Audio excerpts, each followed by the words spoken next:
What we're going to do here is see how to make an entry into a bib file. The particular type of entry we're going to make is a book.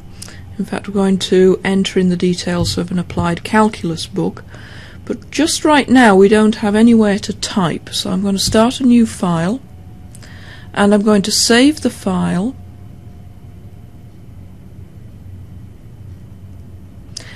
as first of all, I'm going to save it in the folder I have set up for all of the demos, and I'm going to save mine as my bib file. You may call yours whatever you want, but what you have to do, what everybody has to do, is end it .bib. If you fail to end it in that way, LaTeX will not recognize this as the location of all the bibliographical information, and so all of our efforts will be wasted.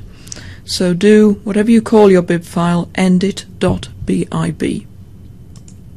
Okay, so we've got a file set up to take in the entries, and how we're going to do entries is to copy in templates for each of the types of object that we need to enter the information for.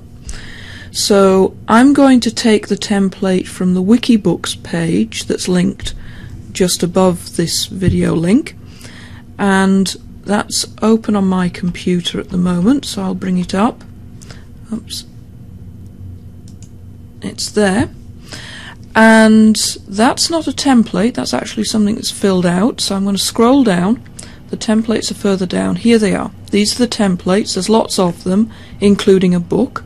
So I'll highlight the book template, Control C to copy it, move back to Text Studio and paste it in.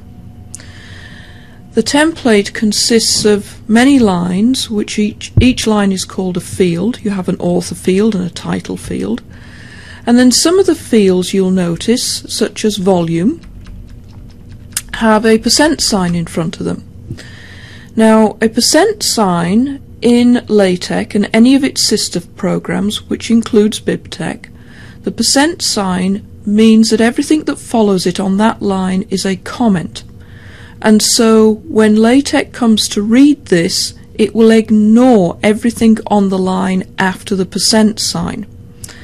So these fields that have percents in front of them are the optional fields that don't have to be used, but if we want to use them, one of the things we'll have to do is remove that % sign, otherwise LaTeX will ignore everything that we've written.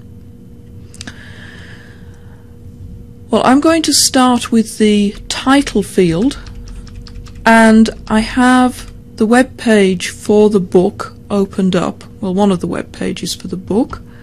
In fact, that's what you saw on the screen a moment ago. Here it is. This is the title, A Brief Calculus and Its Applications. I'm going to highlight this so that I can copy it over. Move back to Text Studio. Paste in the title. And there is a problem with this. It's got an ampersand in the middle of it. And LaTeX is going to get mighty confused with that ampersand, because it always associates an ampersand with separating cells in a table, and it doesn't have a table here. Well, of course, the ampersand isn't meaning separating elements of a table. What it's meaning is the symbol for and what we'd like is for LaTeX to print that symbol. Well, we could give up and just replace the ampersand with the word and, but we can also force LaTeX to print an ampersand by simply putting a backslash in front of it. So a backslash in front of a special symbol, well, a symbol that's special to LaTeX, causes LaTeX to ignore the special meaning and just print it as a symbol. So now the title will be reproduced by LaTeX correctly. So we'll go on to enter the authors.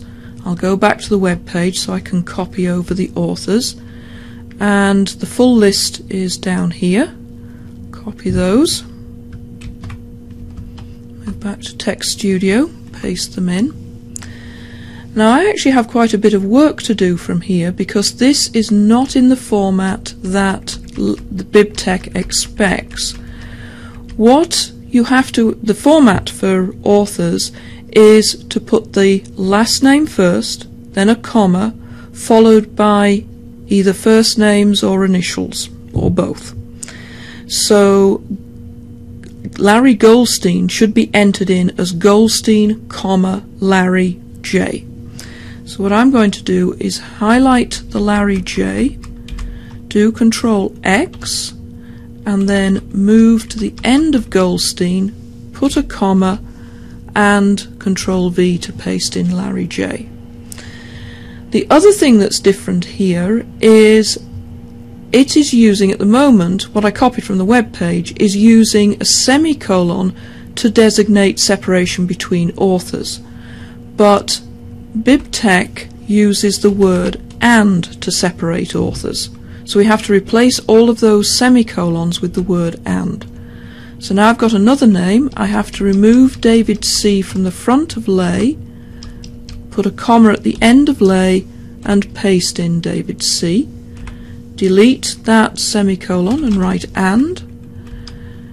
Cut out David I and move it to the end of Schneider, and replace the semicolon with "and", and remove Nakela H from the front of Ashmar and put it at the end after a comma. But there's one more feature of this name that we have to take care of. The E has an accent on it, and LaTeX, when it comes to read that, won't know what to make of that symbol at all.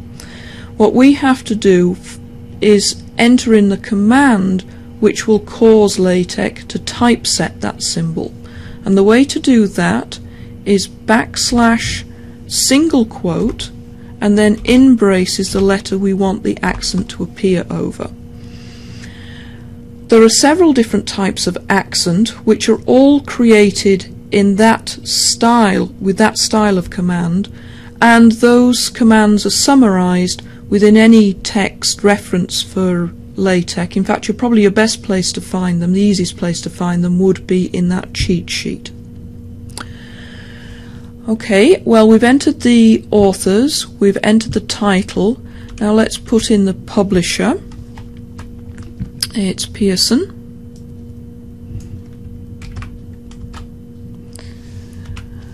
And I don't have a volume, there isn't a number, there isn't a series, there isn't an address, or at least not one I want to enter. There is, however, an edition. Since this is a textbook, it's important to specify the edition. So I'll remove the semicolon for edition and type in 12, because it is the 12th edition. And I noticed from the web page that the year of this book is 2010. Now I've only got one more thing to do, which is to replace the X book at the top. That, what's typed there, X book, is typed in the position for the nickname for this reference. The nickname is the way that I will send LaTeX to this body of information for it to create the reference at the end of my paper. So I could call it anything, and in fact I'm going to call this one Origami Book. And if you remember the title, the front cover of the book from the web page, you'll know why I've called it that. But in fact that's not a very good way to choose nicknames. When you start creating a bib file seriously, it will end up being something that has hundreds of references in it, because it'll be a file that's used by many, many papers. In fact, you'll have one bib file for most of the papers you'll write. So these things can easily come to 100, 200 references within them. And using this type of naming is just going to become too confusing. You really do need a system for creating these nicknames. but for these demonstrations I'm not going to worry about systemizing the nicknames. And we've finished with our first entry.